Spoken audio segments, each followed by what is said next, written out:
शांति बनाए रखें। जब संतों में हमारी दोष दृष्टि न हो, ये बड़ी महत्वपूर्ण बात है। संत समागम की महिमा बहुत बड़ी है, लेकिन वो महिमा हमारे जीवन में कुछ चमत्कार नहीं कर पाती। क्यों? क्योंकि हम संतों में दोष ढूंढ लेते हैं। संतों में हमें दोष दिखाई पड़ने लगता है इस कारण से, बोले महाराज अगर दोष है संत में और वो दिखाई पड़ रहा है तो हमारी क्या गलती है? बहुत बड़ी बात मैं कह रहा हूं कि अगर दोष दिखाई पड़ रहा है उस परिस्थिति में हम क्या करें? तो कहते हैं उस समय भी अपनी भावना को पवित्र ही रखो। किस प्रकार से? बोले संत में अगर लोभ दिखाई पड़े तो ये भावना करो कि ये इनकी लीला है। उस समय ये अनुभव करो कि ये इनके अंदर वामन भगवान की लीला चल रही है। जैसे वामन भगवान में कितना लोभ आ गया, आए थे 3 पग पृथ्वी नापने और सारा ब्रह्मांड ही ले लिया राजा बलि का, इतना लोभ बढ़ गया। तो लोभी ही वामन जानी। अगर लोभ दिखाई पड़े तो समझो वामन भगवान की लीला हो रही है। मर्यादा दिखाई पड़े उनके जीवन में तो समझो मर्यादा पुरुषोत्तम राम जी की लीला चल रही है। थोड़ा कुछ इधर उधर भी दिखाई पड़े तो समझ लो ये कृष्ण लीला है। क्रोध दिखाई पड़े तो समझ लो कि ये नरसिंह भगवान की लीला है। बात थोड़ी अजीब सी लग रही होगी आपको, लेकिन सिद्धांत यही है। संत हैं अनंत गुण अंत कौन पावे ताको, जाने रतिवंत को रीझे पहचान की। अवगुण न दीख परे, देखत ही नयन भरे, धरे पग और उर प्रेम भर आन की। संते हैं अनंत गुण अंत कौन पावे जाको, संते हैं अनंत गुण अंत कौन पावे जाको, जाने रतिवंत को रीझे पहचान के, जाने रतिवंत को रीझे पहचान के। अवगुण न दीखे परे, देखत ही नयन भरे, अवगुण न दीखे परे, देखत ही नयन भरे, धरे पग और प्रेम भरी आन के, धरे पग और प्रेम भरी आन के। जो पे कटी किया कछु देखियत इन माज, जो पे कटी किया कछु देखियत इन माज, करी ले विचार हरि की इच्छा मानी के, करी ले विचार हरि की इच्छा मानी के। बालक सिंगारी के निहार नेहवती माता, बालक सिंगारी के निहार नेहवती माता, देख जो टोना करो दिख डर जान के, देख जो टोना करो दिख डर जान के। हाँ देख जो टोना करो दिख डर जान के, देख जो टोना करो दिख डर जान के। श्री भक्तमाल ग्रंथ के टीकाकार परम विद्वान श्री प्रियादास जी महाराज इस कवित्त छंद में कहते हैं कि अगर संत में कोई अवगुण दिखाई भी पड़ जाए तो क्या विचार करो? अवगुण न दीख परे, देखत ही नयन भरे। लेकिन जो पे कछु घटी क्रिया देखियत इन माज, अगर संतों में कोई घटी क्रिया माने घटिया क्रिया दिखाई पड़ जाए तो उस समय क्या विचार करना चाहिए? कहते हैं करिले विचार मन हरि ही की इच्छा मानी के। उस समय ये भावना करनी चाहिए कि भगवान की यही इच्छा है। ये भगवान की कैसी इच्छा है? कि संत के जीवन में ऐसा निंदित आचरण विपरीत आचरण दिखाई पड़ रहा है तो कहते हैं वहां भी ये भावना करो कि जैसे मां अपने बच्चे का श्रृंगार करती है, नहलाती है, धुलाती है, पाउडर लगाती है, उसके बाल संवार देती है, फिर आंखों में काजल लगा देती है, यहां तक तो उसने जो किया वो क्या है, बोले बालक का श्रृंगार, सजा दिया बालक। फिर उसके बाद काजल लगाने के बाद जो काजल बच जाता है उंगली में, उसको माँ क्या करती, बोले मत्थे पर पोत देती है, जिसको डिठौना कहते हैं। मस्तक पर डिठौना लगा दिया और उसमें एक बुंदा लगा दिया। बोले ये तो कालिक है, कालिक को मत्थे में पोत दिया। तो कहते हैं वो कालिक क्यों लगाया मैया ने? बोले मैया ने इसलिए लगाया कि मेरा लाला इतना सुंदर सज गया, कहीं संसार के प्राणियों की दृष्टि नजर इसको न लग जाए, तो लोगों की नजर से बचाने के लिए उसके मत्थे पर काजल का टीका मैया लगा देती है। उसी प्रकार भगवान अपने संतों के जीवन में ज्ञान, विज्ञान, भक्ति, साधना सब कुछ देकर उस संत के जीवन को सजा देते हैं भगवान। फिर भगवान सोचते हैं मेरे इस संत को संसार की नजर न लग जाए, इसलिए उसके जीवन में कलंक का एक टीका भी लगा देते हैं। कोई न कोई कलंक का टीका लग जाता है तो संसार के पामर प्राणियों की दृष्टि वहीं जाती है, अरे वो तो ऐसे, फिर उनकी नजर से वो बच जाता है। प्रियादास जी कहते हैं बालक श्रृंगार के निहार नेहवती माता, देत जो डिठौना कारो डीठ डर जानी। जैसे माँ डिठौना लगा देती है कि कहीं मेरे बालक को नजर न लग जाए, उसी तरह भगवान भी अपने भक्तों के जीवन में कुछ ऐसी लीला कर देते हैं कि संसार के भोगी विलासी तुच्छ प्राणियों की दृष्टि उनसे हट जाती है और उन संतों का जीवन एकांतिक हो जाता है। इसलिए इन सब सारी बातों पर विचार करके संतों के प्रति निष्ठा रखनी चाहिए। दोष किसमें नहीं है, ये संपूर्ण सृष्टि ही दोषमय है। गुण दोषमय विश्वकीन करतार, संत हंस गुण गहई पय परिहरि बारी विकार। तो संत समागम की बड़ी महिमा कही गई। सताम सज्जनानाम संगति ही सत्संगति ही, और सत्संगति ही कथय किम किम न करोति पुंसाम। सत्संगति मनुष्य के जीवन में क्या क्या नहीं देती, सत्संगति ही कथय किम किम न करोति पुंसाम। और इसी की व्याख्या गोस्वामी जी महाराज करते हैं कि गति कीरति मति भूति भलाई, जह जब जतन जहां जहीं पाई, सो जानब सत्संग प्रभावु लोकों वेद न आन पाई। और एक संतों के प्रति हमारी निष्ठा बनी रहे, इसके लिए एक चर्चा और बड़ी महत्वपूर्ण है, रामायण की चर्चा। कथा इसीलिए सुनी जाती है कि संदेह और भाव अगर विकार से युक्त हो रहा है तो उस स्थिति में कथा के द्वारा ही भ्रम दूर होता है और शंका दूर होती है। ये कथा भ्रम को दूर करने वाली, संशय विहग उड़ावन हारी, राम कथा सुंदर करता है। श्रीमद् वाल्मीकि रामायण में एक बड़ी सुंदर कथा है। भगवान श्री राम जब दंडकारण्य में पहुंचे तो पंचवटी जब जा रहे थे तो रास्ते में एक सरोवर पड़ा जिसका नाम पंचाप्सर तीर्थ। आज भी लोग वहां जाते हैं तो पंचाप्सर तीर्थ का दर्शन करते हैं। बड़ा भारी सरोवर है पंचाप्सर तीर्थ। उसके तट पर जब भगवान पहुंचे तो उस पंचाप्सर तीर्थ के जल के अंदर से संगीत प्रकट हो रहा था। राग रागिनियां प्रकट हो रही थीं, विविध प्रकार के वाद्य बज रहे थे, काहली पदहावली मृदुल मदाल मृदंग दुंदुभि ढक्किका मुख हृत्य वादक मधुर मंगल नाद मेदुर। विविध प्रकार की राग रागिनियां प्रकट हो रही थीं। पंतु बराली बराली पूर कल्याणी यमुना कल्याणी हुसैनी झंझोटी कौमारी, सब विविध प्रकार की राग रागिनियों का संचार हो रहा था उस जल के तरंग में। भगवान श्री राम को बड़ा आश्चर्य हुआ, इस जल के अंदर से ऐसी संगीत की लहरी प्रकट हो रही, क्या रहस्य? तो जो साथ में महर्षि थे, मुनि महात्मा थे, उनसे पूछा इस सरोवर की क्या विशेषता है? तो महात्माओं ने, ऋषियों ने कहा महाराज इस सरोवर के अंदर, पानी के अंदर एक महात्मा रहते हैं, उनका नाम है मांडकर्णी मुनि। मांडकर्णी नाम के मुनि इस सरोवर के अंदर निवास करते हैं। बोले ये संगीत? तो मुनि ने कहा कि 5 अप्सराएं स्वर्ग की, वो उनके सामने नृत्य गान करती रहती हैं, नाचती गाती रहती हैं। तो वो अप्सराएं जो गा रही हैं, नाच रही हैं, उसी का स्वर प्रकट हो रहा है। अब आप विचार करो,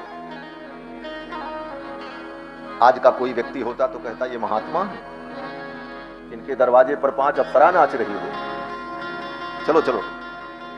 लेकिन राम जी ने उस सरोवर की परिक्रमा की और परिक्रमा करके मांडकर्णी मुनि को प्रणाम किया। जबकि मुनि ने संपूर्ण वृत्तांत सुनाया कि वो 5 अप्सरा कहां से आई। मुनि ने बताया कि महर्षि की तपस्या को देखकर इंद्र को बड़ा भय हुआ और इंद्र ने उनकी तपस्या को नष्ट करने के लिए 5 अप्सराओं को भेजा।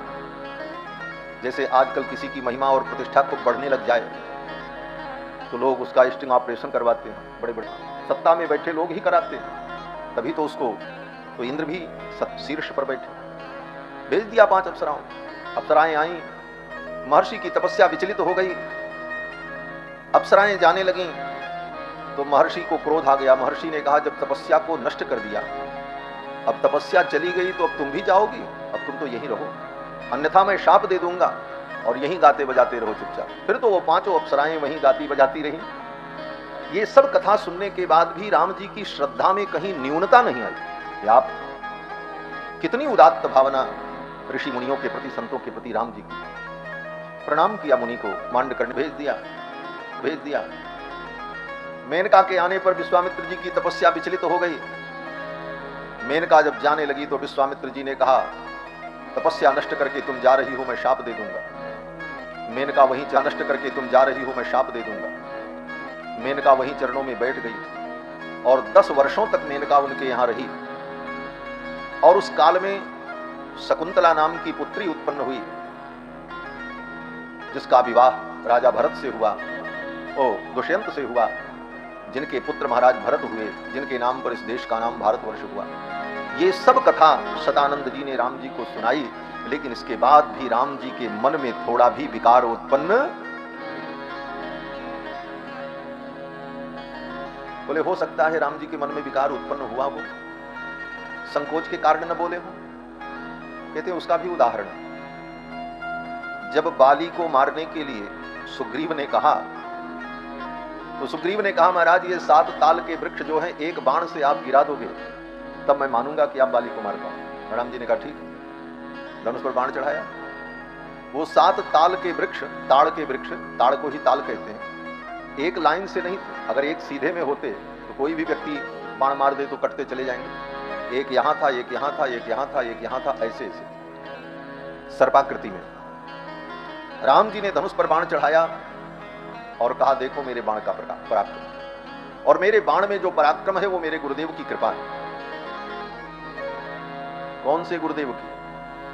वशिष्ठ जी की। बोले वशिष्ठ जी की कृपा तो है ही है, लेकिन राम जी ने जब धनुष पर बाण चढ़ाया तो कहा, भक्तिश्चेत कुशिक नंदन पादयोर में, कुशिक नंदन विश्वामित्र के चरणों में अगर मेरी भक्ति है, मेरी श्रद्धा है, मेरी निष्ठा है, तो मेरे उस निष्ठा के प्रभाव से ये बाण 7 ताल का भेदन करते हुए रसातल में चला जाए। ये संकल्प किया राम। भित्वा गमिष्यति रसातलमप्यगाधम, राम जी कहते हैं ये 7 ताल का भेदन करते हुए बाण रसातल में चला जाए। अगर राम जी ये संकल्प करते कि वशिष्ठ जी के चरणों में हमारी श्रद्धा है, तो उस श्रद्धा के बल से ये बाण 7 ताल का भेदन करते हुए रसातल में चला गया। सुग्रीव को विश्वास। स्वयं राम जी लक्ष्मण से कहते हैं, लक्ष्मण,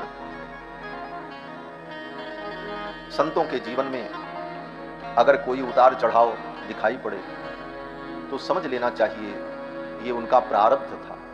प्रारब्ध जब विपरीत आ जाता है तो ऋषयोप्युग्र तपसो, बड़ी बड़ी तपस्या करने वाले महामुनि, बड़े नियमनिष्ठ रहने वाले मुनि भी ऋषयोग्र तपसो दैवे नाभिप्रचोदितः, प्रारब्ध की प्रेरणा से उत्सृज्य नियमास तीव्रान भष्यन्ते काममन्विभिः, वो अपने नियम से विचलित हो जाते हैं और उनके जीवन में अनेक प्रकार के उतार चढ़ाव फिर दिखाई पड़ते हैं। तो इन सब कथाओं को श्रवण करके, विचार करके निष्कर्ष ही निकलता है कि अपनी बुद्धि को और मन को हम कैसे शुद्ध बनाएं।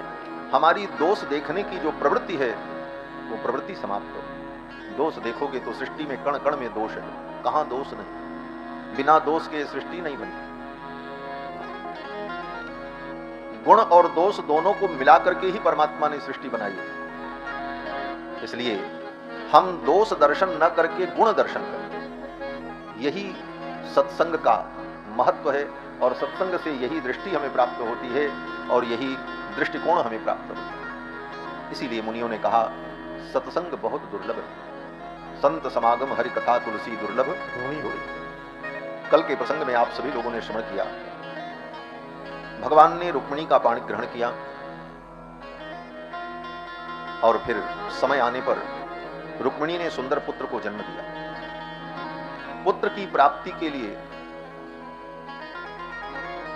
कैलाश में जाकर भगवान शिव ने, भगवान कृष्ण ने शंकर जी की आराधना की।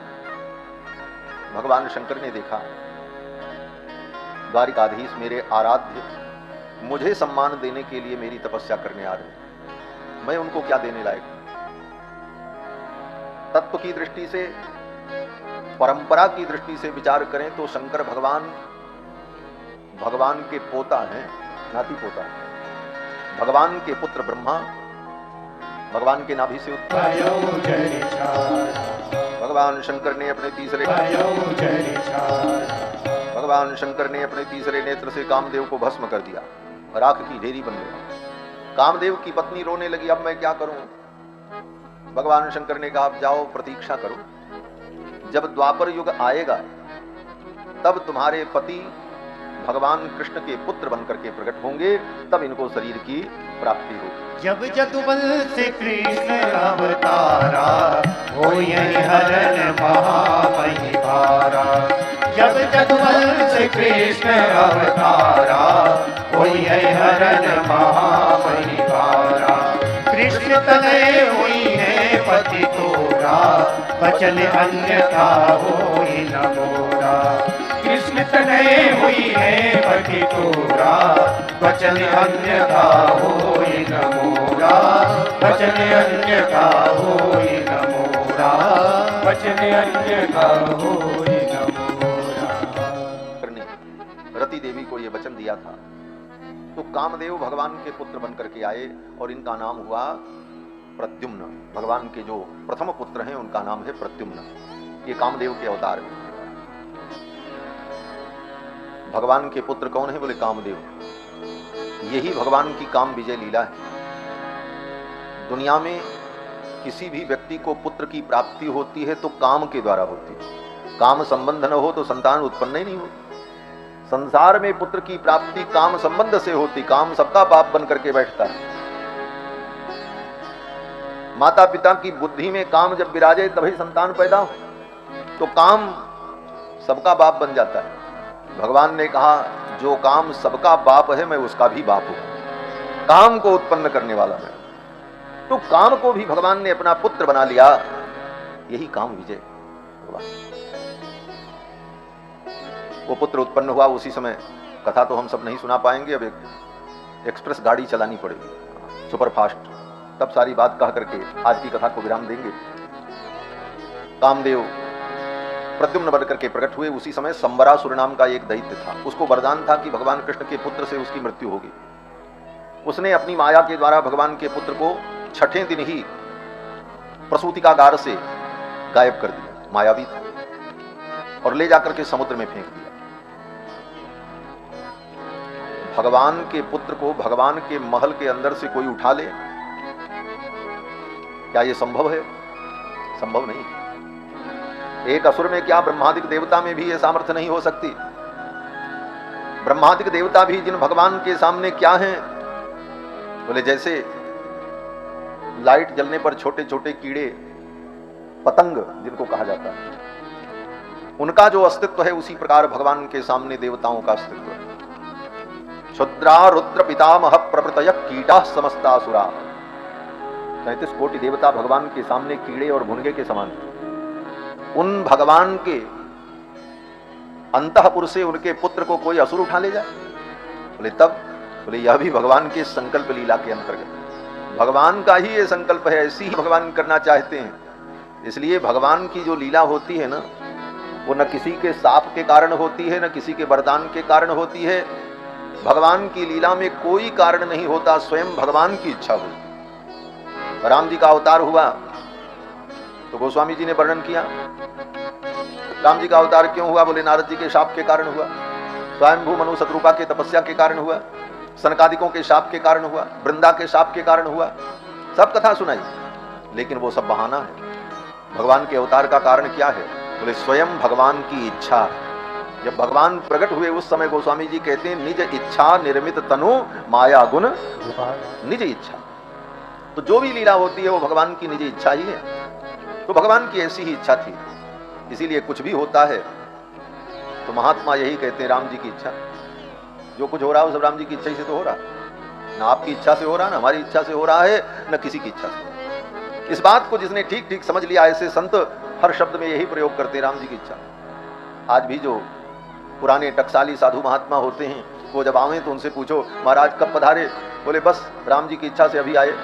अच्छा तो कब तक रुकोगे महाराज, बोले महाराज 2 दिन रुकेंगे राम जी की इच्छा से। बोले कुछ प्रसाद, बोले राम जी की इच्छा से अभी प्रसाद तो नहीं पाए हैं, लेकिन अगर आप पवाओ राम जी की इच्छा से तो हम प्रसाद पा लेंगे। हर बात में, हर कार्य में राम जी की इच्छा को जोड़ करके अनुभव करना, क्योंकि राम जी की इच्छा के बिना तो कुछ होता ही नहीं, भगवान की इच्छा के बिना कुछ होता नहीं। तो भगवान की ऐसी लीला थी, संबरासुर दैत्य भगवान के पुत्र को उठाया और ले जाके समुद्र में फेंक दिया, कोई जीव इसे खा जाएगा। एक मछली बालक को निगल गई, लेकिन पेट में जाने के बाद भी वो मरा नहीं। उस मछली को एक मछुआरे ने जाल में फंसाया और वो मछुआरा वो मछली ले जाकर के उसी संबरासुर दैत्य को दे दिया, भेंट कर दिया। जिस बच्चे से बचने के लिए संबरासुर ने समुद्र में फेंका था, वो बालक मछली के पेट में बैठकर संबरासुर के घर पहुंच गया और संबरासुर को पता नहीं। इसी को कहते हैं आप न आवे ताहि पर ताहि तहां ले जाए, विधि का विधान। रसोइया ने जब उस मछली को काटा पीटा, क्योंकि वो तो राक्षस था, उसका वही भोजन था। ये मांस मछली तो असुरों का भोजन है, राक्षसों का भोजन। जो सतोगुणी प्राणी, दैवी संपत्ति संपन्न लोग हैं, उनका ये आहार नहीं है। आप विचार करो कि निरीह प्राणी जो पत्ता खाता है, उसको मार करके लोग खा जाते हैं। कबीरदास जी यही कहते हैं। इसीलिए कबीर की वाणी बड़ी कड़वी लगती है, लेकिन बड़ी फायदेमंद है। कबीरदास जी कहते हैं बकरी पाती खात है, वाको खींचत खाल, और जो बकरी को खात है वो कर कौन हवा है। जो बकरी बेचारी पत्ता खा करके जीवन जीती, कोई अपराध नहीं, उसका खाल निकाल लिया जा रहा है, और जो बकरिये को खा जा रहा है। चिंता मत करो, ऐसी खाल निकाली जाएगी यहां से जाने के बाद, पता चलेगा, बच नहीं सकते। अवश्य कर्म शुभाशुभम, अगर शास्त्र सत्य है, सत्य तो है, उसमें कोई संदेह नहीं, तो दंड मिलेगा, और नहीं तो फिर कोई बात ही नहीं। अवश्यमेव भोक्तव्यम कृतम कर्म शुभाशुभम, ना भुक्तम क्षीयते कर्म जन्म कोटि शतैरपि। करोड़ों जन्म बीत जाए लेकिन उन पापों से बचोगे नहीं, भोगना तो पड़ेगा, फल भोगना पड़ेगा। महाराज वो संबरासुर दैत्य के घर में पहुंच गए प्रद्युम्न जी। संबरासुर के रसोइया में एक महिला काम करती थी, उसका नाम था मायावती। भाई मायावती नहीं, वो मायावती दूसरी थी। वो मायावती कौन थी, बोले रति देवी थी, कामदेव की पत्नी। भगवान शंकर ने बता दिया था वहीं चली जाना, वहीं मिलेंगे तुम्हारे पति, और बाल रूप में मिलेंगे। रसोइया ने वो बालक मायावती को दे दिया और मायावती उसको लेके गई और उसका पालन पोषण किया। दुनिया में मायावती ही एक ऐसी पत्नी है जिन्होंने अपने पति को बाल रूप में देखा। दुनिया में कोई स्त्री अपने पति के बाल रूप को नहीं देख पाती। जब जवान होती है, जब उसका ब्याह होता है तो जवान पति भी रहता है और उससे बड़ा रहता है। पति की अवस्था पत्नी से ज्यादा होनी चाहिए, नियम ही। अब आजकल तो पति छोटा, पत्नी की अवस्था ज्यादा भी है तो ब्याह हो जाता है, लेकिन यह शास्त्र सम्मत नहीं। वो वर है, वर की आयु कन्या से चाहे एक ही दिन ज्यादा हो, एक ही घंटे ज्यादा हो, लेकिन ज्यादा होनी चाहिए। अपने आयु से कम आयु को ज्यादा आयु की कन्या से विवाह करना ये धर्म नहीं। फिर तो मायावती ने उस बालक का पालन पोषण किया और अनेक प्रकार की औषधि और मंत्र के द्वारा अल्प काल में ही उस बालक को 24 वर्ष का राजकुमार बना दिया। नाति दीर्घेण कालेन सकार्षणी रूढ़ यौवन, कृष्ण के पुत्र को रूढ़ यौवन कर दिया औषधि और मंत्र के प्रभाव से। और जब प्रद्युम्न जी महाराज 24 वर्ष के राजकुमार हो गए तो मायावती ने अपने प्रणय और प्रेम का निवेदन किया। प्रद्युम्न जी समझ नहीं पाए, उनको लगा कि ये तो मेरी मां है, क्योंकि जब होश आया, समझ आई तो उन्हीं को देखा था, उसने ही पाला था।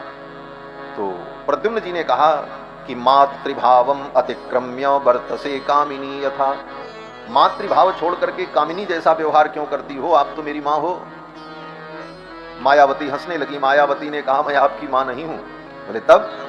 मायावती ने कहा भवान नारायण सुतः, आप भगवान नारायण के पुत्र हैं। संबरेणा हृतो गृहात, संबरासुर ने आपका हरण किया था अहम ते अधिकृता पत्नी रति कामो भवान प्रभु।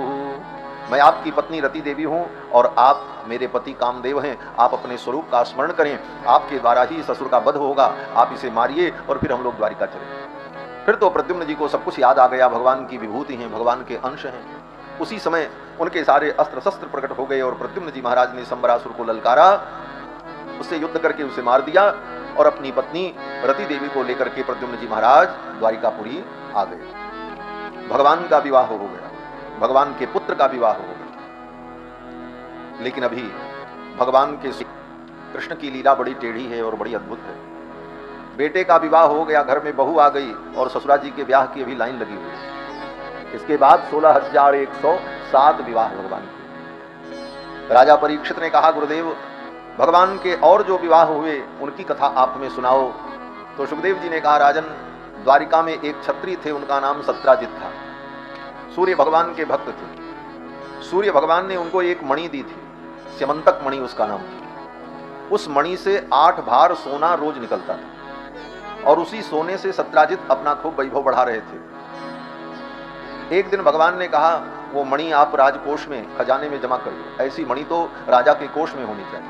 सत्राजित ने कहा, वो मणि मेरी है, मैं उसे नहीं दूंगा। भगवान ने कहा, चलो कोई बात नहीं, फिर इस विषय में चर्चा करेंगे। लेकिन संजोग ऐसा कि सत्राजित का भाई प्रसेन उस मणि को अपने गले में पहनकर अपने मित्रों के साथ जंगल में शिकार खेलने गया। उसे एक सिंह ने मार डाला। सिंह वो मणि ले गया।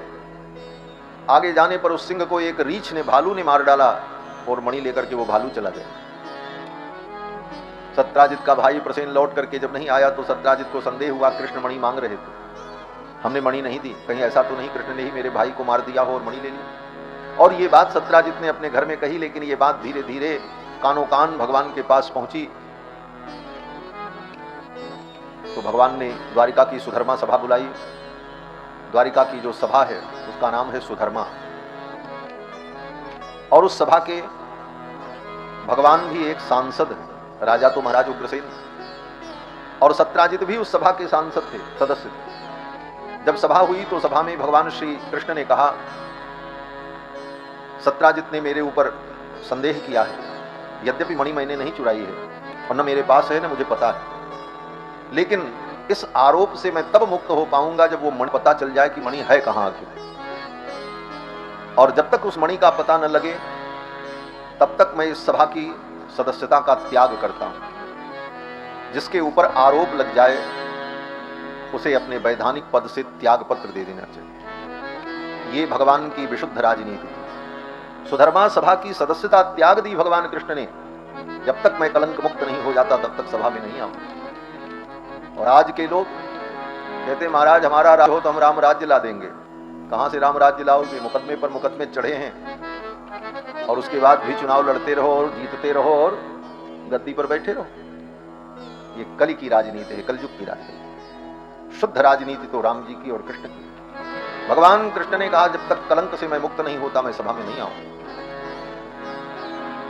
और कानून भी ऐसे कि जब तक न्यायालय के द्वारा वो अपराधी घोषित न हो जाए तब तक वो सब कुछ कर सकता है। लेकिन भगवान ने जो मर्यादा बनाई, मर्यादा ये है कि अगर आरोप भी लग गया तो वह दोषी है, क्योंकि जब तक निर्णय न हो तब तक दोनों विकल्प होते हैं, वो दोषी भी हो सकता है और नहीं भी हो सकता। भगवान सभा छोड़ करके चले गए मणि का पता लगाने के लिए। जंगल में गए, प्रसेन का मरा हुआ शरीर मिला, मणि नहीं मिली। सिंह के पैर के चिन्ह मिले, खोजते हुए आगे बढ़े, सिंह भी मरा मिला, वहां भी मणि नहीं मिली। रीछ के पैर के चिन्ह दिखाई पड़े। सेवकों ने कहा, महाराज लगता है किसी रीछ ने इस सिंह को मारा है। उस रीछ के पैर के चिन्हों को देखते देखते आगे गए तो आगे एक गुफा पड़ी। उस गुफा में भगवान ने प्रवेश किया। ज्यों ही प्रवेश किया तो देखा उस मणि को लेकर के एक बालक खेल रहा था। तब तक बगल में एक स्त्री खड़ी थी। वो स्त्री जोर जोर से चिल्लाने लगी, दृष्ट्वा धात्री चुक्रोश भीतवत। वो स्त्री चिल्लाने लगी, कोई पुरुष आ गया, कोई पुरुष आ गया। तब तक भीतर से एक बड़ा विशालकाय भालू निकला, भगवान के ऊपर टूट पड़ा। गुत्थम गुत्थी होने लगी। भगवान कभी उसको पटके, कभी वो भगवान को पटके। अनवरत 28 दिनों तक युद्ध चला भगवान का उस रीछ के साथ। 28 दिन युद्ध हुआ। वो रीछ कोई और नहीं था, त्रेता युग के श्री जामवंत जी महाराज, जामवंत मंत्री, अति बूढ़ा, अत्यंत वृद्ध। द्वापर जामवंत जी इस धरती पर ब्रह्मा के अवतार हैं। जामवंत जानि राम सेवा सरस, भगवान की सेवा में बड़ा रस है ये सोचकर पुरखाते सेवक भये हरते भये हनुमान। सबके पुरखा जी जामवंत के रूप में आए थे और हरते भय हनुमान, और भगवान शंकर हनुमान के रूप में प्रकट राम जी की सेवा। तो जामवंत जी द्वापर युग तक थे और हनुमान जी बोले हनुमान जी का तो चारों युग प्रताप तुम्हारा, वो तो हर युग में चिरंजीवी। जामवंत जी त्रेता युग तक थे। 28 दिनों तक युद्ध हुआ, जामवंत जी पहचान नहीं पाए।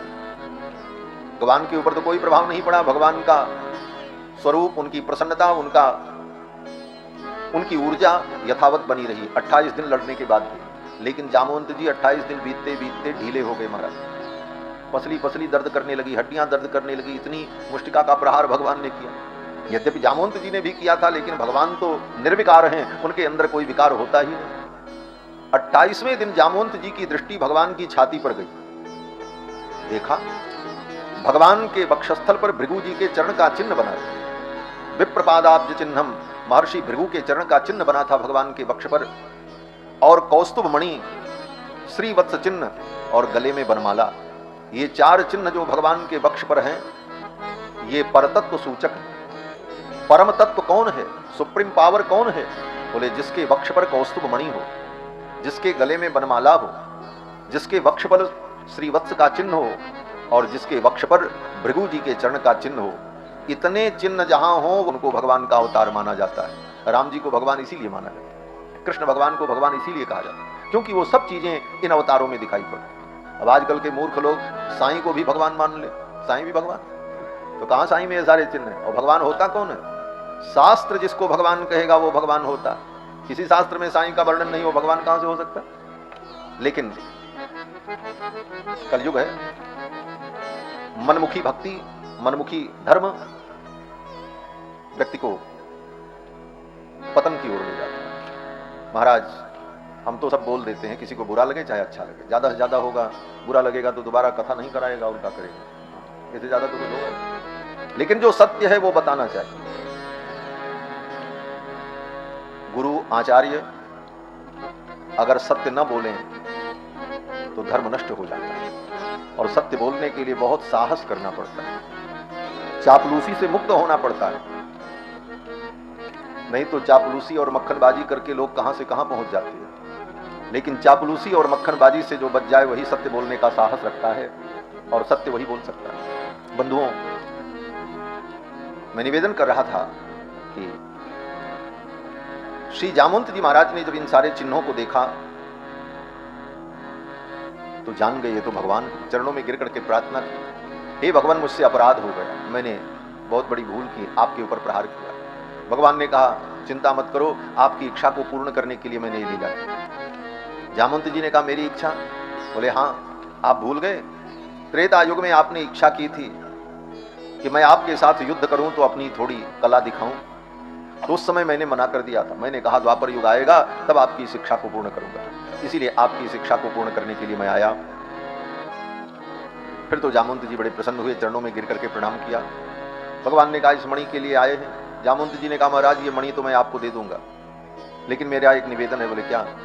जामवंत जी ने कहा मेरी एक बेटी है जिसका नाम जाम्बवती है, अब उसका विवाह करने के लिए वर ढूंढने कहाँ जाऊं? आप आए हो तो मेरी कन्या का पाणी ग्रहण कर लो और मैं भी निश्चिंत हो जाऊं। भगवान ने कहा ठीक है। जामवंत जी ने अपनी बेटी जाम्बवती का कन्यादान कर दिया और दहेज में वो मणि दे दी। जाम्बवती को लेकर के भगवान आए, मणि सत्राजित को दिया। जब सत्राजित को मणि दिया, सारी बात पता चली तो सत्राजित को भी बड़ा दुख हुआ कि मैंने कृष्ण के ऊपर झूठा आरोप लगाया। तो सत्राजित ने सोचा अब मैं क्या करूं। इस संकोच और लज्जा से बचने के लिए सत्राजित ने विचार किया कि मेरी भी एक बेटी है जिसका नाम सत्यभामा है, आज नहीं कल कहीं विवाह करना ही है, तो क्यों न मैं कृष्ण के साथ ही अपनी बेटी का विवाह कर दूं। सत्राजित की एकमात्र बेटी थी सत्यभामा, कोई बेटा नहीं था, दूसरी कोई बेटी भी नहीं। सत्राजित ने कहा द्वारिकाधीश मेरी बेटी का आप पाणी ग्रहण कर लो। भगवान ने कहा ठीक, उनको भी स्वीकार कर लिया। सत्यभामा जी का पाणी ग्रहण किया और जाम्बवती को लेकर के आए ही थे।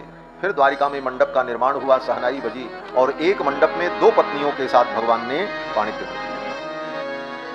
पहली पत्नी रुक्मिणी, दूसरी सत्यभामा, तीसरी जाम्बवती। यद्यपि जाम्बवती पहले प्राप्त हुई, लेकिन द्वितीय पत्नी होने का गौरव सत्यभामा जी को मिला, क्योंकि वो क्षत्रिय कन्या है और ये तो देव कन्या है। जामवंत जी देवता है। देव कन्या होने के कारण इनको, क्योंकि वर्ण व्यवस्था वर्णाश्रम धर्म सर्वोपरि होता है, इसलिए उनको द्वितीय पत्नी होने का दर्जा मिला और देवता की कन्या होने के कारण वो तृतीय पत्नी के रूप में प्रतिष्ठित हुए। इसके बाद भगवान का चौथा विवाह जमुना जी के साथ हुआ। ये यमुना जो नदी है कालिंदी, ये भगवान की पटरानी है। जमुना महारानी मंगल हो, श्री प्रभु की पटरानी मंगल हो। पटरानी जमुना के साथ भगवान ने विवाह किया। ये विवाह कैसे हुआ? भगवान कृष्ण एक दिन अपने बुआ के बेटों का समाचार लेने के लिए इंद्रप्रस्थ गए। इंद्रप्रस्थ बोले तो दिल्ली, आज जो दिल्ली है उसी को इंद्रप्रस्थ कहा जाता है। जमुना के तट पर इंद्रप्रस्थ बसा हुआ। 4 महीने वहीं भगवान रुक गए। शाम को सवेरे अर्जुन के साथ घूमने टहलने जाते थे भगवान। अर्जुन उनके सखा, रथ पर बैठ करके अर्जुन के साथ जमुना के तट पर घूमते हुए भगवान पहुंचे। दूर से भगवान ने देखा एक कन्या जमुना जल में खड़ी होकर के तपस्या कर रही थी। भगवान ने अर्जुन से इशारा किया, जरा पता लगाओ कौन है। जब दोस्त दोस्त साथ में होते हैं तो ऐसी कुछ मस्खरी होती ही, देखो यार कौन है। भगवान ने भी यही कहा। ये मैं भागवत के भाव से ही कह रहा हूं, जो कुछ लिखा नया कुछ नहीं। भगवान ने भी अर्जुन से कहा, अर्जुन जरा देखो भाई ये देवी कौन है और इस अकेले में इतनी बड़ी तपस्या कर रही है, इसकी तपस्या का कारण क्या है। अर्जुन आए। अर्जुन ने पूछा, देवी आपकी तपस्या की विधि को देख करके लग रहा है और आपकी अवस्था को देख करके लग रहा है, अवस्था और तपस्या इन दोनों का जो जोग बना है, इससे ये लग रहा है कि मन्ने त्वाम पतिमिच्छन्ति। अर्जुन ने कहा, लग रहा है कि मन के अनुकूल पति प्राप्त करने के लिए आप तप कर रही हो। बताओ किसको चाहिए। उस देवी ने कहा कि मैं सूर्य भगवान की कन्या हूं, मेरा नाम कालिंदी है और मेरा नाम यमुना भी है। अहम दुहिता पतिमिच्छति, मैं अपने मन के अनुकूल पति प्राप्त करने के लिए तप कर रही हूं। अर्जुन ने पूछा, आपके मन के अनुकूल कौन पति है, किसको चाहती है। तो कालिंदी ने कहा कि विष्णुम वरेण्यम वरदम, विष्णु को मैं चाहती हूं। कौन से विष्णु? बोले वरेण्यम, जो वर्ण करने के योग्य हैं, जो वर्णीय हैं, जिनका वर्ण किया जाना चाहिए। भगवान वर्णीय है। जैसे कन्या वर का वर्ण करती है, उस जीव परमात्मा का वर्ण करता है, इसलिए भगवान वरेण्य है। गायत्री मंत्र में इसीलिए वरेण्य शब्द का प्रयोग है। तत्सवितुर वरेण्यम। कालिंदी ने कहा, उन भगवान वरेण्य विष्णु का मैं वर्ण करना चाहती हूं। विष्णुम वरेण्यम वरदम वह परममास्थिता, उन्हीं के लिए मैं तप कर रही हूं। अर्जुन ने कहा, बस बस आपकी तपस्या पूरी हो गई। भगवान विष्णु इस समय अवतार लेकर के इस धरामंडल पर लीला कर रहे हैं और यहीं आए हुए हैं। मैं अभी उनको लेकर के आता। अर्जुन दौड़े दौड़े आए, भगवान रथ पर बैठे थे। भगवान ने कहा, क्या मामला है। अर्जुन ने कहा, चलो महाराज, एक देवी जी और प्रतीक्षा कर रही हैं, आप तपस्या कर रही हैं। भगवान रथ से उतरे और उतर करके आए। जमुना के तट पर इस विवाह के साक्षी अर्जुन बने हैं और कालिंदी ने अपने कर कमल में नील कमल के पुष्पों की माला लेकर जमुना जल से बाहर आई और गोविंद के गले में माला पहना। इस प्रकार भगवान ने कालिंदी का पाणी ग्रहण कर लिया। के आए 5वां विवाह भगवान का उज्जैन के महाराज मित्रविंद की बेटी मित्रविंदा से। मित्रविंदा का स्वयं हुआ उज्जैन में। उस स्वयंवर में बड़े बड़े राजा लोग गए, दुर्योधन गया, शिशुपाल गया, दंतवक्र, विदुरथ, ये सब पहुंचे थे। भगवान भी पहुंचे। अब भगवान जब पहुंचे तो मित्रविंदा ने भगवान को देखा, भगवान के गले में माला डाल दी। अब भगवान से सुंदर कौन हो सकता है। और स्वयंवर में तो सुंदर का ही वर्ण होता है। कन्या सुंदरता ही ढूंढती। कन्या वरयते रूपम, शास्त्र कहता है कन्या रूप का वर्ण करती है। विवाह जब होता है तो इससे मतलब नहीं होता कि मेरा होने वाला पति कितना धनवान है, कितना कुलीन है, कितना बड़ा विद्वान है। कन्या ये सब नहीं सोचती। कन्या ये सोचती है कि जो मेरा दुल्हा हो खूब सुंदर हो। कन्या की इतनी ही भावना होती है। कन्या वरयते रूपम, और कन्या की माँ, बोले कन्या की माँ ये चाहती है कि जिसके साथ मेरी बेटी का ब्याह हो उसके पास धन खूब हो, जिससे मेरी बेटी को कभी कोई दुख न हो। कन्या की माँ धन चाहती है। और पिता, बोले पिता धन की कामना नहीं करता, कन्या का पिता चाहता है मेरी कन्या का विवाह जिस वर से हो वो वर गुणवान हो, बुद्धिमान हो, योग्य हो, क्योंकि योग्य रहेगा तो सब कुछ जीवन में कर। माता वित्तम पिता गुणम, माता वित्त देख, पिता गुण पर विचार करता है, और कन्या वरयते रूपम, कन्या तो रूप पर विचार करती है। बांधवाह कुलम इच्छन्ति, और उस कन्या के जो बंधु बांधव होते हैं वो क्या चाहते हैं, वो चाहते हैं कि भाई हमारी रिश्तेदारी हो जाएगी तो रिश्तेदारी अच्छे कुल में हो, कुल अच्छा होना चाहिए। बांधवाह कुलम इच्छन्ति। और बाकी लोग, बोले बाकी लोग जो घराती बराती होते हैं वो क्या करते हैं, उनको इससे मतलब नहीं होता कि कन्या कौन बर कौन, उनको तो मिठाई खाने से भोजन करने से मतलब है। मिष्ठान्न वितरे जना, जो बाकी लोग आते हैं वो अपना खाए पिए घूमे और चले गए, हाँ बहुत बढ़िया व्यवस्था थी भोजन वोजन की, यही सब कह करके चले जाते हैं। तो विवाह में कन्या तो बर का ही वर्ण करती है, बर सुंदर हो, बस उसको एक ही चीज चाहिए। भगवान कृष्ण जब पहुंचे तो मित्रविंदा ने भगवान को देखा। अब भगवान इतने सुंदर हैं, कितने सुंदर हैं, बोले उस सुंदरता का वर्णन नहीं किया जा सकता। सबसे सुंदर कौन, बोले इस दुनिया में सबसे सुंदर कामदेव को माना जाता है। कामदेव सबसे सुंदर, सभी देवताओं में 33 कोटि देवताओं में कामदेव सबसे सुंदर। और भगवान कहते हैं करोड़ों करोड़ों कामदेव की सुंदरता, एक दो कामदेव नहीं, करोड़ों करोड़ों कामदेव की सुंदरता भगवान की सुंदरता के सामने तुच्छ है। करोड़ों करोड़ों कामदेव की सुंदरता का गर्व भगवान की सुंदरता के सामने चूर चूर हो जाता। इसी को संस्कृत में कहते हैं विद्वान लोग, कोटि कोटि कंदर्प दर्प दलन पटियान। भगवान का ये सौंदर्य है, कोटि कोटि कंदर्प दर्प दलन पटियान। करोड़ों करोड़ों कंदर्प का जो दर्प है, अभिमान है सुंदरता का, दलन पटियान, उस अभिमान का दलन कर देने वाला सौंदर्य। भगवान ऐसे सुंदर। कोटि मनोज लजावन हारे, इसी को गोस्वामी जी ने कहा कोटि मनोज लजावन हारे। जब भगवान श्री सीताराम जी चित्रकूट पहुंचे वन की यात्रा में, तो वहां आसपास की गांव की स्त्रियां घूंघट करके आई, देखा किशोरी जी को, तो पूछती हैं देवी ये आपके साथ जो हैं इतने सुंदर हैं, ये कौन हैं? कोटि मनोज लजावन हारे, सुमुख कहीं को आहि तुम्हारे, सुमुख कहो को आहि तुम्हारे। उन देवियों ने पूछा कि ये तुम्हारे कौन हैं? तब किशोरी जी ने इशारे से बताया हमारे पति। तो भगवान इतने सुंदर, कोटि कोटि कंदर्प दर्प दलन पटियान, महतो महियान सर्वतो ज्यायान। तो मित्रविंदा ने भगवान का वर्ण कर लिया। मित्रविंदा ने भगवान के गले में वरमाला डाल दी। अब तो शिशुपाल, दुर्योधन ये सब गए थे, सब हल्ला गुल्ला करने लगे। बोले ये स्वयंवर नहीं है, ये पहले से फिक्स था, ये मैच फिक्सिंग है। पहले से था कि ये कन्या इन्हीं का वर्ण करेगी, ये तो नाट विरोध कर दिए, लेकिन झंडा खड़े हो गए।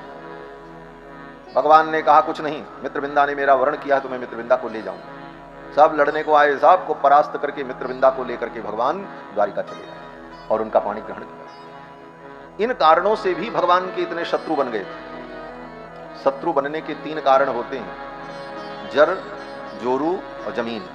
दुनिया में कोई शत्रु होता है तो धन के कारण अथवा जमीन के कारण अथवा स्त्री के कारण।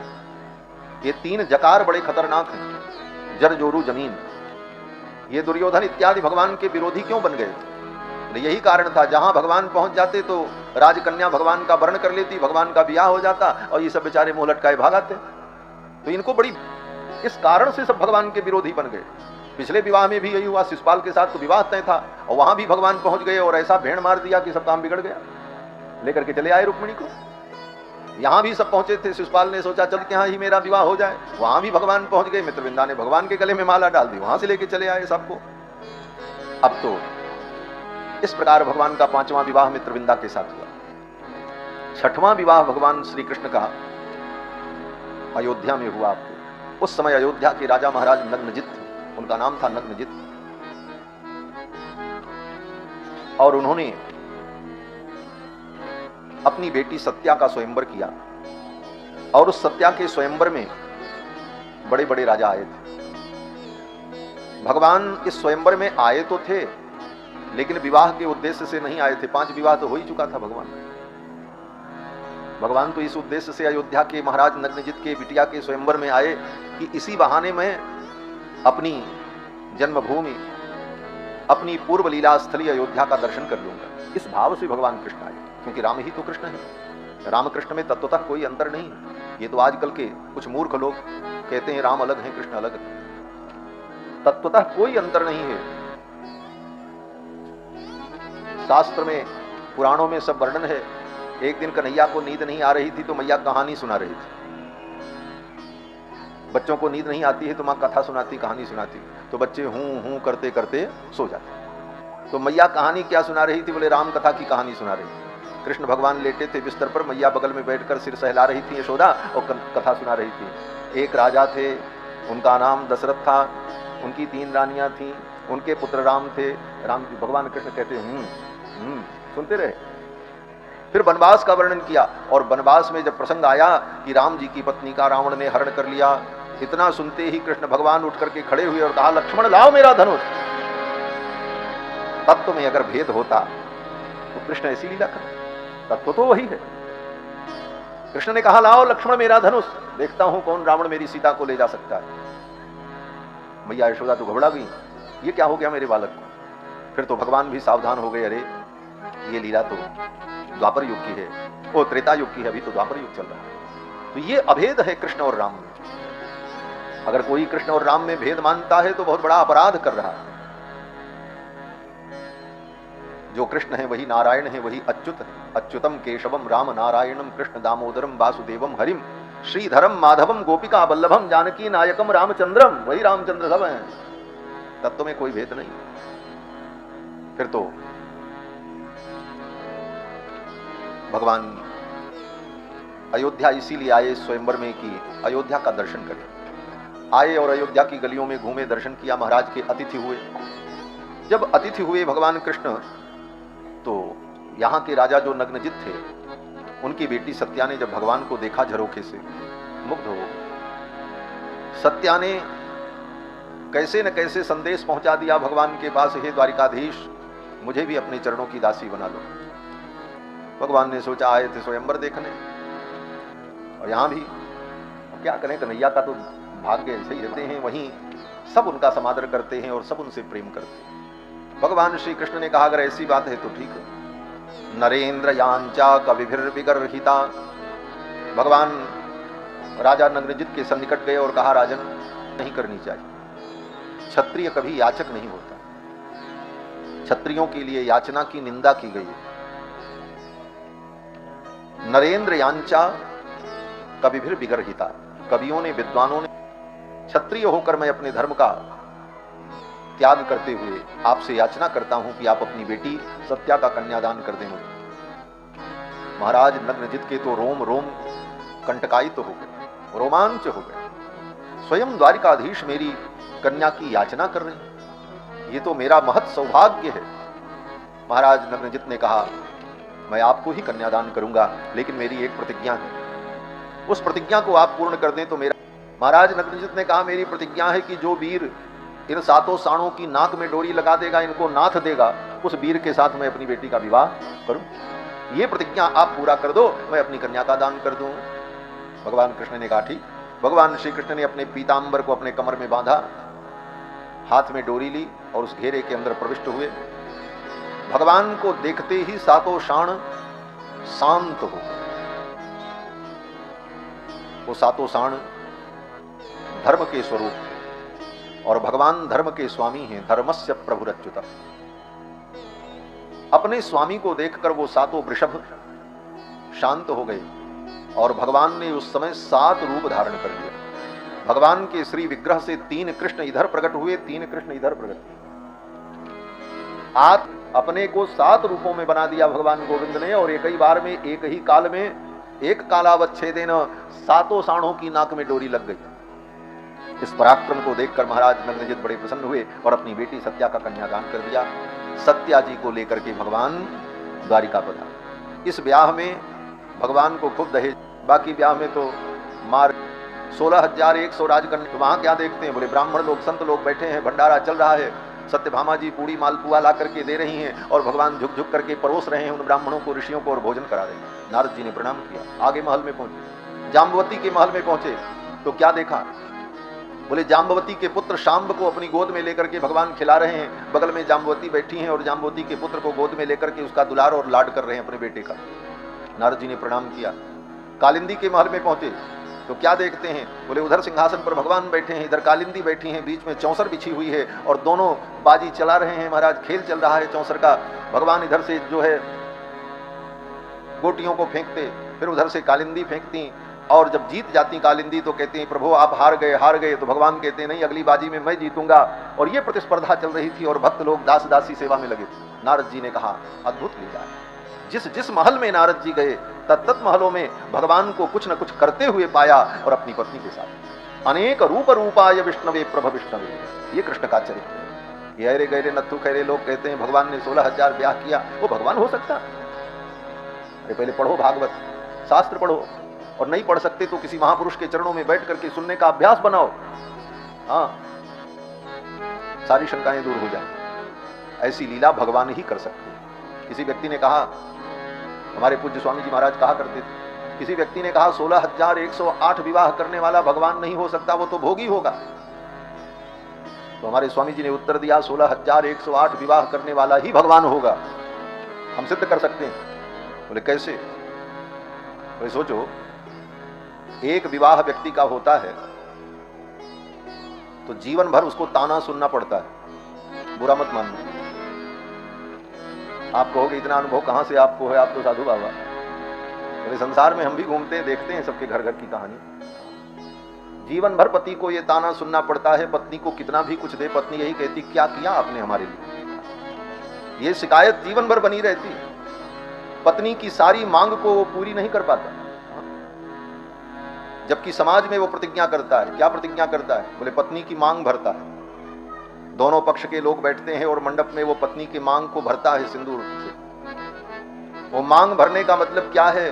बोले समाज में सबके सामने तुमने मांग भरी है, अब जीवन भर इसकी मांग तुम भरते रहना, जो मांगे सब देते रहना। तब तो मांग भरो, नहीं तो कमंडल उठाओ, चलो बाबा जी बन जाओ।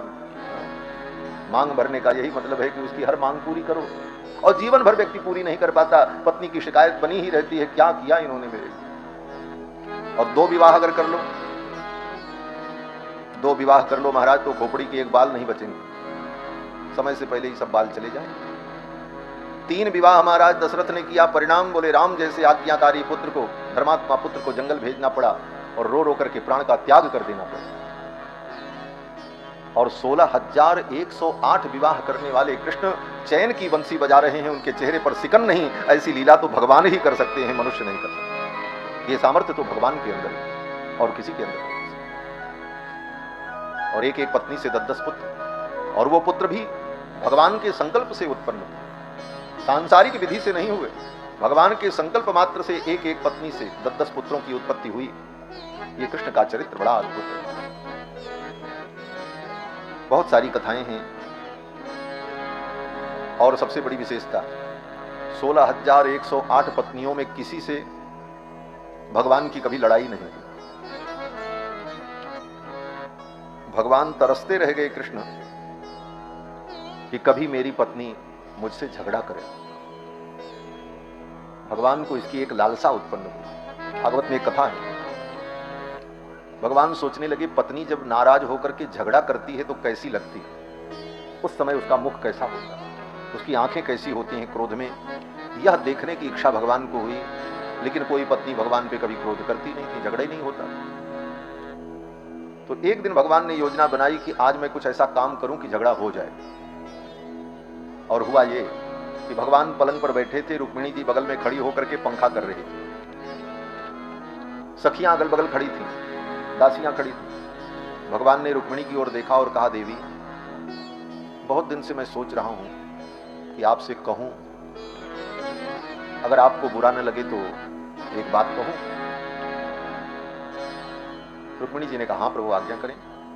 भगवान ने कहा, देवी ये बताओ क्या सोच करके आपने मेरा वर्ण किया, क्या विशेषता मेरे अंदर देखी आपने। मैं काला कलूटा,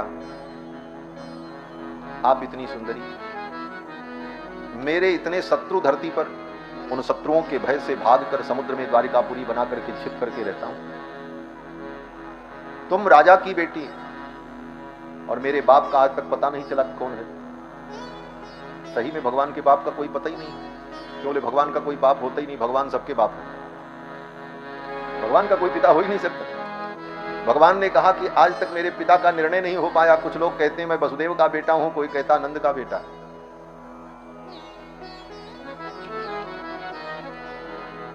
तो मैं किसका पुत्र हूं, आज भी मुझे भी संदेह होता है मेरे पिता कौन है। और तो और आपको चाहने वाले शिशुपाल जैसे राजा थे, मैं तो आपको चाहता भी नहीं था, ऐसे ही कहा, मैं तो आपको चाहता भी नहीं था, कोई इच्छा भी नहीं थी मेरे अंदर। वो तो आपका पत्र आया इसलिए मैं गया, आपकी सूचना आई इसलिए मैं गया। और मैं तो द्वारिका का राजा भी नहीं हूं, द्वारिका के राजा तो महाराज उग्रसेन है, मैं तो उनका छड़ीदार हूं। तो मेरे जैसे व्यक्ति का आपने वर्ण क्यों किया, क्या मिला? और एकमात्र आप मेरी पत्नी होती तो चलो संतोष होता, लेकिन आपके अतिरिक्त मैंने 16,107 विवाह किए, इतनी सवत आपकी, क्या देखा आपने कि मेरा वर्ण कर लिया? देवी अभी भी कुछ बिगड़ा नहीं है। भगवान ने कहा देवी अभी भी कुछ बिगड़ा नहीं है, अगर आप चाहो तो आप अपने मन के अनुकूल किसी क्षत्रिय के साथ जाना चाहो तो आप चली जाओ, मुझे कोई दुख नहीं होगा। जिसके साथ जाना चाहती हो चली जाओ, उनके साथ रहो, आपको सुख हो, जिसमें आपका जीवन आनंदमय हो, हमको कोई आपत्ति नहीं होगी। मेरे कारण आप अपने जीवन को दुखी मत करो। और इतनी बड़ी बात भगवान ने रुक्मिणी जी को कब कही? बोले जब रुक्मिणी जी के 10 पुत्र और 1 बेटी हो गई थी तब कहा। रुक्मिणी जी तो भगवान के इस वचन को सुन करके मूर्छित हो गई, पंखा गिर गया हाथ। भगवान मेरा त्याग कर रहे हैं द्वारिकाधीश, मैं कहां जाऊं, क्या करूं? मूर्छित होकर के गिरी। तुरंत भगवान ने रुक्मिणी जी को पकड़ लिया, संभाला और बिस्तर पर लिटा दिया, अपने शीतल कलकमल से स्पर्श किया। मूर्छा समाप्त हो गई, चेतना आ गई। फिर तो रुक्मिणी जी ने भगवान के सारे प्रश्नों का उत्तर दिया। रुक्मिणी जी तो समझने लगी भगवान मेरा त्याग कर रहे हैं। रुक्मिणी जी बहुत सीधी और बहुत सरल है। दूसरी पत्नी होती तो क्या कहती? महाराज कोई दूसरी पत्नी होती और 10 बेटा और 1 बेटी पैदा होने के बाद कोई पति कहे तुमको जहां जाना हो चली जाओ, तो पत्नी यही कहेगी कि जब जाना था तब तो मैं गई नहीं, अब कहां जाऊंगी, अब तो तुम्हारी छाती पे ही दाल धरूंगी बैठ के, कहां जाऊंगी, कहीं नहीं जाऊंगी। लेकिन भगवान के इन वचनों को सुनकर के रुक्मिणी जी तो दुखी हो गई, मूर्छित हो गई कि भगवान मेरा त्याग कर रहे हैं। जब होश आया तब रुक्मिणी ने पूछा प्रभु आप ऐसा क्यों कहते? तब भगवान ने कहा देवी मैंने तो इसलिए कहा कि मेरी इन बातों को सुन करके आप क्रोधित हो जाओगे, और जब क्रोधित होगी तो आपका मुखमंडल कैसा होगा ये देखने के लिए मैंने ऐसा कहा। बोले ये ऐसा आप क्यों देखना चाहते थे? तो भगवान ने कहा अयम ही परमो लाभो गृहेषु गृहमेधिनाम यन नरमैर नीयते यामः प्रियया भीरुभामिनी। हे देवी गृहस्थ जीवन का यह भी एक सुख है। यह भी एक सुख है? बोले हाँ, कभी कभी आपस में नोक झोंक हो जाए, थोड़ी कहा सुनी हो जाए तो प्रेम और नवीन हो जाता है, प्रेम और दिव्य हो जाता है। इसलिए गृहस्थ जीवन में थोड़ी खटपट होनी चाहिए, ज्यादा नहीं होनी चाहिए, लेकिन थोड़ी बहुत खटपट हो तो उससे प्रेम बढ़ता है। भगवान का ये वचन है भागवत में अयम ही परमो लाभो गृहेषु गृहमेधिनाम। गृहस्थ के जीवन का ये परम लाभ है। क्या लाभ है? बोले यन नरमैर नीयते यामः, नर्म हंसी मजाक उपहास थोड़ी तनातनी ये सब हो जाए तो फिर से जीवन में रस का संचार हो जाता है। रुक्मिणी जी ने कहा महाराज हमको तो क्रोध करना आता नहीं, और आपको अगर क्रोध ही देखना है तो और पत्नियां हैं आपकी, उनसे कहो। तो भगवान श्री कृष्ण का जीवन इतना पवित्र और मंगलमय, कभी किसी पत्नी से कोई खटपट नहीं, कोई झगड़ा नहीं, चाहने पर भी नहीं हुआ। देखो ऐसा कृष्ण का चरित्र। आगे बहुत सारी कथाएं हैं। भगवान कृष्ण ने सुदामा जैसे ब्राह्मण पर कृपा की। सुदामा जी भगवान के मित्र थे। भागवत में ये कथा बड़ी प्रसिद्ध है। यद्यपि भागवत में सुदामा जी का नाम नहीं है। ये लिखा है कि कृष्णस्यासीत सखा कश्चित ब्राह्मणो ब्रह्मवित्तम। कृष्ण के कोई सखा थे, ब्राह्मण थे, उनका नाम सुदामा था। ये भागवत में नहीं लिखा, अन्य पुराणों में है, भागवत में स्पष्ट कहीं नहीं। लेकिन ये सुदामा जी वही हैं जिनका वर्णन यहां एक ब्राह्मण के रूप में। सुदामा जी भगवान के बचपन के सखा थे, बड़े विपन्न थे, बड़े विद्वान थे, बड़े तपस्वी थे, लेकिन भौतिक संपदा उनके पास नहीं थी। इसलिए परिवार में बच्चे भूख से, वस्त्र के अभाव में दुखी रहते। फिर भी सुदामा जी के ऊपर कोई प्रभाव नहीं पड़ता। सुदामा जी सोचते संसार है, सबके अपने अपने प्रारब्ध हैं। लेकिन पत्नी तो मां थी, बच्चों का दुख उससे देखा नहीं गया। पत्नी ने कहा, आपको कुछ नहीं चाहिए, हमको कुछ नहीं चाहिए, लेकिन इन बच्चों की भूख मुझसे देखी नहीं जाती, इनके लिए तो कुछ करो। बोले क्या करूं, मैं ब्राह्मण हूं, भीख मांग नहीं सकता। लोग कहते हैं ब्राह्मण के धन केवल भिक्षा। ये सब पंक्ति कोई वेद की पंक्ति थोड़ी है, अपने मन से लोगों ने तर्क बना लिया। ब्राह्मण अयाचक होता है। वेद कहता है श्रोत्रियस्य चाका महतस्य। सुनी सुनाई बातों पर लोग तर्क करने लगते हैं और स्वयं सिद्धांत से विचलित हो जाते हैं। ब्राह्मण को भिक्षा भी मांगने का अधिकार नहीं, ब्राह्मण को खेती करने का भी अधिकार नहीं।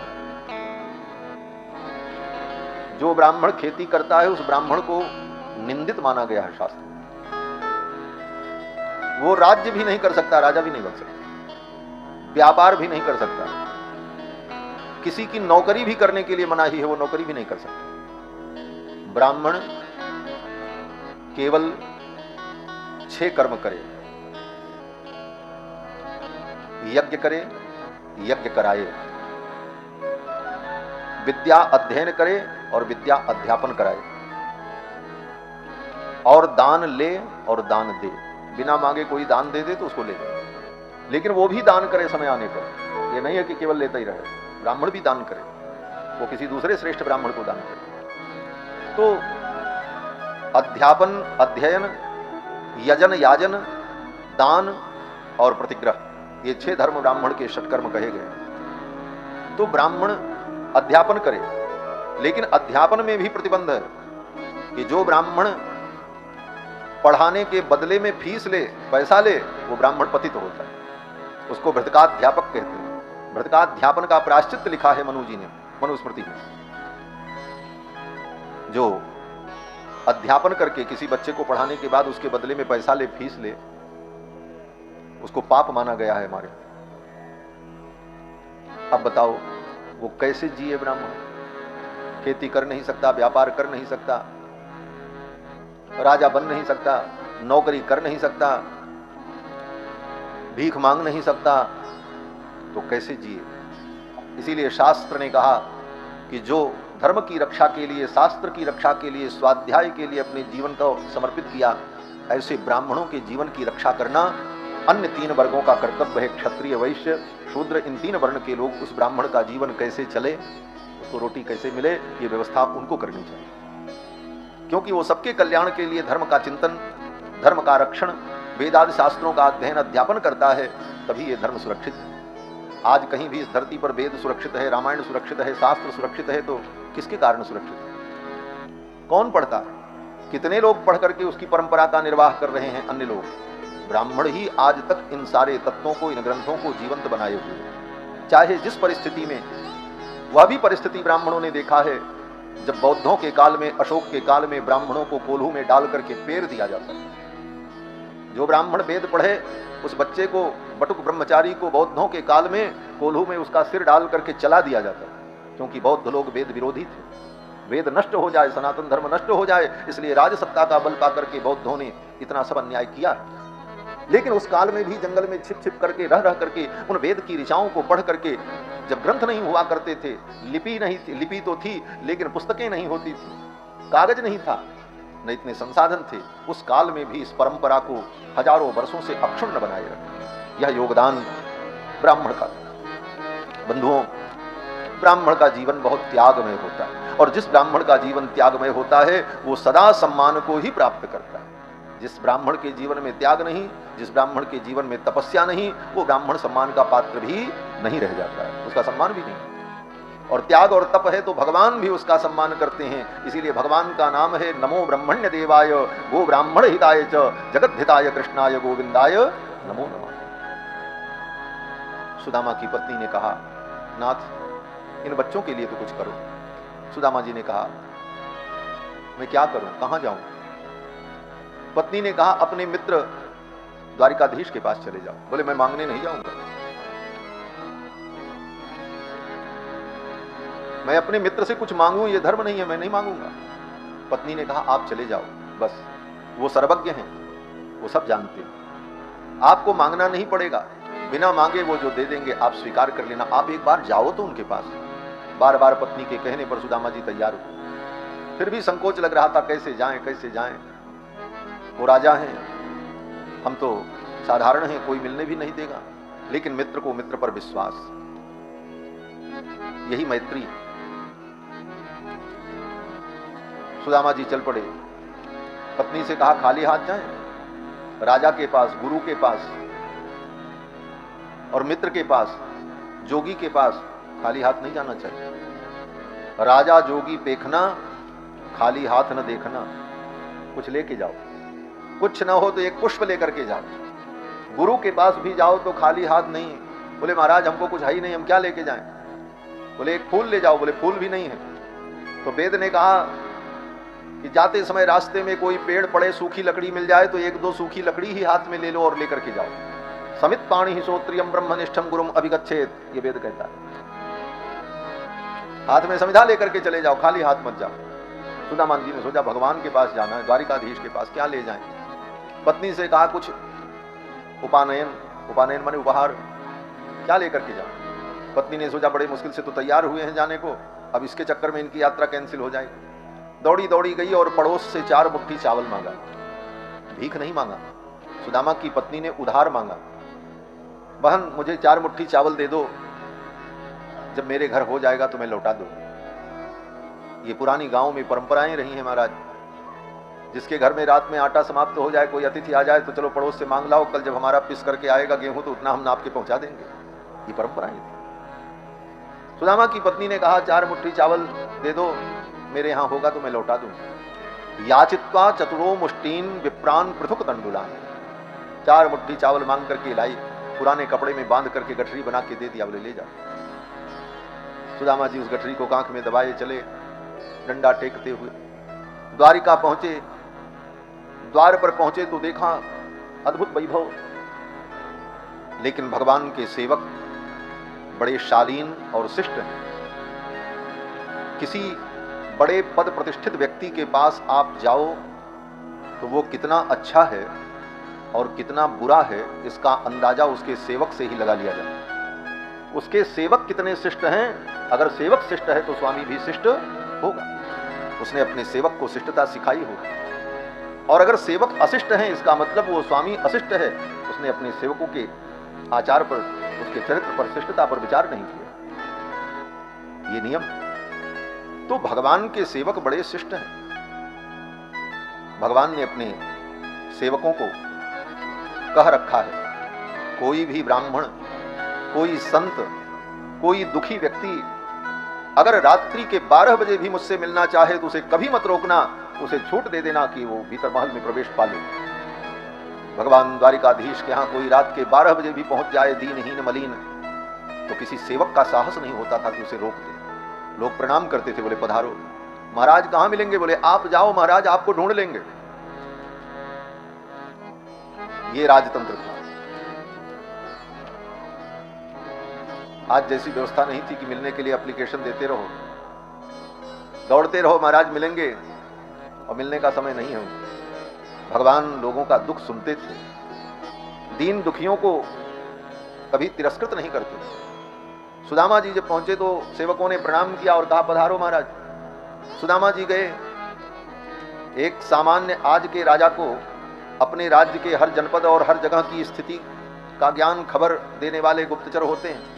वो तो द्वारिकाधीश का अपना महल, ज्यों ही सुदामा जी ने पहली ड्योढ़ी पार की, तब तक सूचना पहुंच गई द्वारिकाधीश के पास, कोई ब्राह्मण बड़े ही तेजस्वी, शरीर से दुर्बल, नंगे पांव, ठक ठक लाठी बजाते हुए पहली ड्योढ़ी पार करके आ चुके। भगवान ने स्मरण किया, कौन हो सकता है? द्वारिकाधीश को बताने की जरूरत नहीं, वो सर्वज्ञ हैं। यह सर्वज्ञ सर्वविद परास्य शक्तिर विविधैव श्रूयते स्वाभाविकी ज्ञान बल क्रिया चल। सर्वज्ञ परमात्मा को पता चल गया और गोविंद दौड़ पड़े, अपना बिस्तर छोड़कर पलंग से छलांग लगा दी और नंगे पांव दौड़ते हुए सप्तपरकोटा में 6 ड्योढ़ी पार करके भगवान आ गए। अभी तो सुदामा जी एक ही ड्योढ़ी पार किए। भगवान आए, देखा सुदामा को, सुदामा ने भगवान को देखा, दोनों दौड़ पड़े और लिपट गए एक दूसरे से। भ्रातर भ्रातर पुनः भ्रातर, भ्रातर भ्रातर मुहुर्मुहु, भैया भैया भैया मित्र कहते हुए दोनों एक दूसरे के गले में लिपट गए। लोगों ने इस दृश्य को देखा, अद्भुत दृश्य। लेकिन अब अलग कैसे हो? भगवान सुदामा को पकड़े हैं कस के, और सुदामा भगवान। सुदामा की आंखों से झरझर आंसू बह रहे हैं और गोविंद की पीठ सिंचित हो रही है, और भगवान गोविंद के आंखों से जो आंसू बरस रहे हैं वो सुदामा की पीठ को सिंचित कर रहे हैं। एक दूसरे के कंधे पर अपने गले को रखकर दोनों मित्र मिल रहे हैं और रो रहे हैं। द्वारिका के लोग और द्वारिका की रानियां इस दृश्य को देख रही थी, अलग हो ही नहीं रहे। सबको बड़ा आश्चर्य हुआ, ये कैसे अलग हों?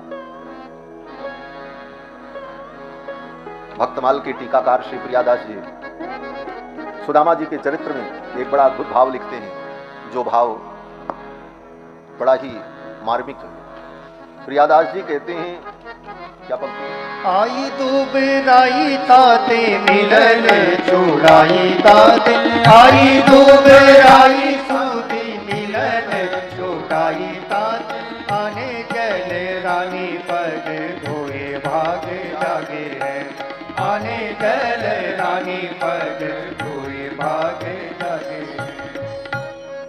आई दुबराई सुधी ताने मिलन छुड़ाई। सुदामा के दुबराई की सुधि भगवान को आई और सुदामा जी को भी अपने दुबराई की सुधि आई, और इसी सुधि ने दोनों का मिलन छुड़ाया। बोले ऐसा कैसे, क्या रहस्य है? तो कहते हैं भगवान जब सुदामा को कस करके पकड़े थे तो सुदामा जी को याद आया, भगवान को याद आया, अरे ये मेरा मित्र सुदामा इतना दुबला पतला है, केवल शरीर में हड्डियां ही तो हैं, और मैंने इतने जोर से इसको पकड़ रखा है, अगर कोई हड्डी मुरक गई और कोई हड्डी इधर उधर हो गई, ये ब्राह्मण तो बेचारा मर जाएगा। सुदामा जी की दुर्बलता देख करके भगवान के मन में ये भाव आया, और सुदामा जी के मन में क्या आया? बोले सुदामा जी ने सोचा ये द्वारिकाधीश है, इनका शरीर कितना कोमल है, कमल के समान कोमल, और मेरे शरीर में तो मांस भी नहीं है, हड्डी हड्डी है, ये हड्डियां तो इनको गड़ रही होंगी, मैंने इनको पकड़ रखा है, मेरी हड्डियां इनके शरीर में चुभ रही होंगी, मेरे कृष्ण को पीड़ा हो रही होगी, और इस सुधी ने दोनों को एक दूसरे से अलग कर। आई दुबराई सुधी ताने मिलन छुड़ाई। फिर तो सुदामा जी को लेकर के भगवान गए, अपने पलंग पर बैठाया, अपने अंतःपुर में जिस पलंग पर भगवान शयन करते थे, रुक्मिणी जी के निज कक्ष में उस धवल पर्यंक पर सुदामा जी को बैठाया, और भगवान चरणों में बैठे और सेवकों को आदेश दिया, जल लाओ, हम सुदामा का चरण धोएंगे, ये विप्र है। रुक्मिणी जी को थोड़ा बुरा लगा। क्या बुरा लगा रुक्मिणी जी को? रुक्मिणी जी को लगा, कहां से इस मैले कुचैले गंदे व्यक्ति को, जिसके शरीर में इतना धूल लगा हुआ, जिसके चरण में इतनी धूल लगी है, इसको ला करके मेरे बिस्तर पर बैठा दिया। किम कृतम अवधूतेन, इस अवधूत ने कौन सा पुण्य किया था कि त्रिलोकी के स्वामी इसे अपने बिस्तर पर बैठाकर इसका समादर कर रहे हैं? कहां से ला करके इसको मेरे बिस्तर पर बैठा दिया? रुक्मिणी जी को थोड़ा अच्छा नहीं लग रहा। रुक्मिणी जी नाक सिकोड़ रही थी, भगवान समझ गए और भगवान ने रुक्मिणी की ओर ऐसे देखा, बगल में खड़ी थी रुक्मिणी जी की ओर देखा, और देख करके इशारे इशारे में ही भगवान ने रुक्मिणी जी को उत्तर दे दिया। क्या उत्तर दिया? कहते हैं इशारों को अगर समझो तो राज को राज रहने, सब कुछ कहना ही नहीं पड़ता, आंखों से भी कहा जाता है और समझा जाता है। आंखें कहती हैं और आंखें देख करके समझ जाती हैं। भगवान ने रुक्मिणी की ओर देखा और आंखों आंखों में अपनी मुखाकृति और अपनी भाव भंगिमा से सारी बात कह दी। क्या कहा? भगवान ने इशारे इशारे में कहा, रुक्मिणी आज तू द्वारिका की पटरानी है, तो तुझे बड़ा अहंकार है कि तू द्वारिका की पट्टमहिषी है। वो दिन भूल गई। एक ब्राह्मण ही तेरा पत्र लेकर के मेरे पास आया था।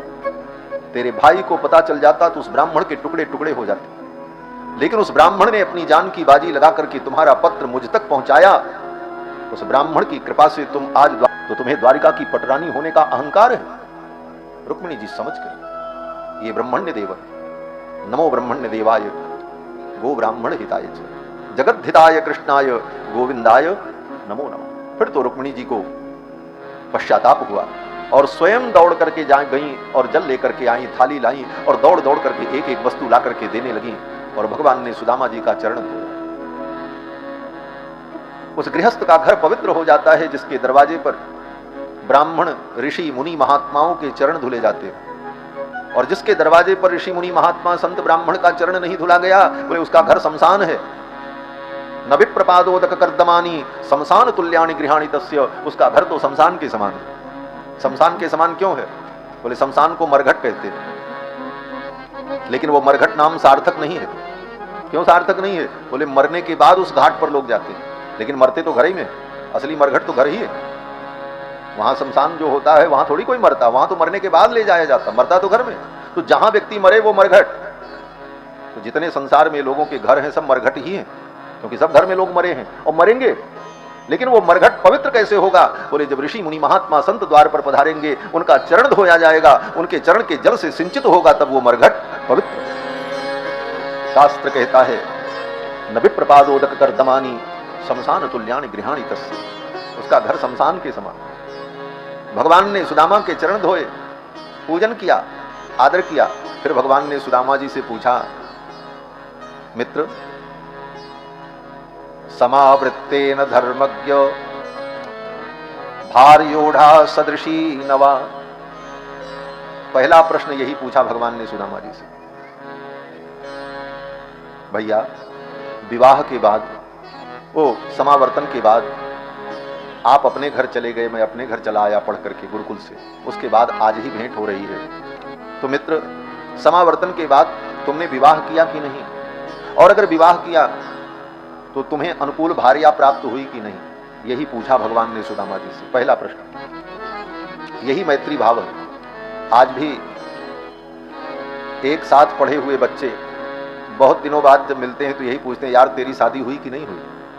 वो भी कहता यार हो गई, तू बता तेरी हुई कि नहीं हुई? तो वो कहता हाँ हो गई। बोले अच्छा बता तेरी दुल्हन कैसी है? मित्रों का तो यही भाव होता है। भगवान ने भी उसी भाव से पूछा, भार्योढ़ा सदृशी नवा। मित्र विवाह किया तो भार्या अनुकूल है, कैसी पत्नी मिली? सुदामा जी ने कहा, कृष्ण मेरी पत्नी बहुत अच्छी है, मेरी पत्नी बहुत अच्छी है मित्र, मैं उसकी क्या प्रशंसा करूं, मुझसे भी अच्छी है, बहुत सुंदर है। अगल बगल जो दास दासी खड़े थे भगवान के, वो सब एक दूसरे को देख करके हंसने लगे। क्यों? बोले सब एक दूसरे से इशारे में कहने लगे, देखो इस बुढ़े को, शरीर में मांस नहीं केवल हड्डियां बची हैं और अपनी पत्नी की इतनी प्रशंसा कर रहा है, मेरी पत्नी बड़ी अच्छी है, बड़ी सुंदर है। लेकिन सुदामा जी के कहने का भाव जो था वो तो भगवान समझ रहे।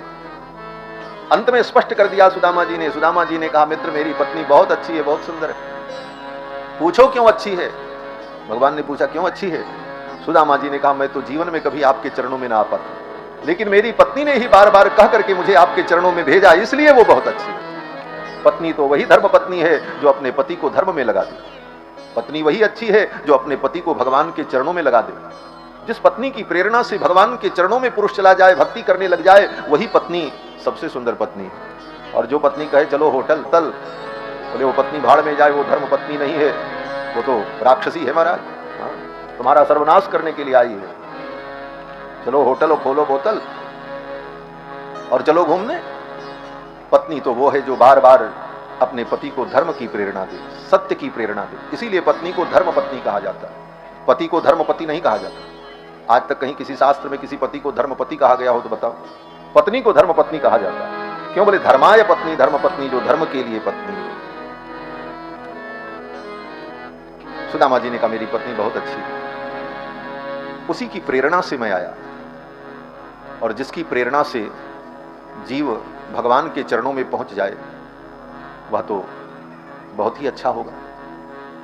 तब भगवान ने कहा अच्छा मित्र ये बताओ, तब तो मेरी भाभी ने मेरे लिए कुछ भेजा होगा जरूर उपहार के रूप में। अब सुदामा जी वो गठरी छिपाने लगे कांख में। ये द्वारिकाधीश हो, ये 4 मुट्ठी चावल हम क्या दें। तब तक भगवान ने देख लिया, मित्र तुम कुछ छिपा रहे हो कर करके भगवान ने ऐसे खींच ली गठरी। सुदामा जी अपने तरफ खींचने लगे। इसी खींचा तानी में, झपटी में वो पुराने कपड़े में बंधी हुई गठरी वो फट गई, सब चावल बिखर गया। 4 मुट्ठी चावल था, फर्श पर बिखर गया। भगवान उस चावल पर टूट पड़े जैसे जन्म जन्मांतर का कोई भूखा हो, और उस चावल को बटोर करके उसकी कूरी लगाई और एक मुट्ठी उठाया और भगवान ने अपने मुख में रखा और चर्र चर्र दांतों से चबा चबा करके उस कच्चे चावल को भगवान खाने लगे। सुदामा जी इस दृश्य को देखकर आश्चर्यचकित हो गए। प्रेम पूर्वक भगवान को पत्र पुष्प भी अर्पित कर दिया जाए तो भगवान उसे स्वीकार करते। तुम्हारी वस्तु कितनी महत्वपूर्ण है ये भगवान के लिए महत्व नहीं है, भगवान इसका महत्व नहीं समझते। तुम्हारी वस्तु कितनी कीमती है इसका महत्व भगवान की दृष्टि में नहीं है। भगवान की दृष्टि में महत्व इस बात का है कि तुम्हारी वस्तु कीमती हो चाहे न हो, 2 कौड़ी की हो, लेकिन उसमें तुम्हारा प्रेम कितना है, महत्व उसका हो।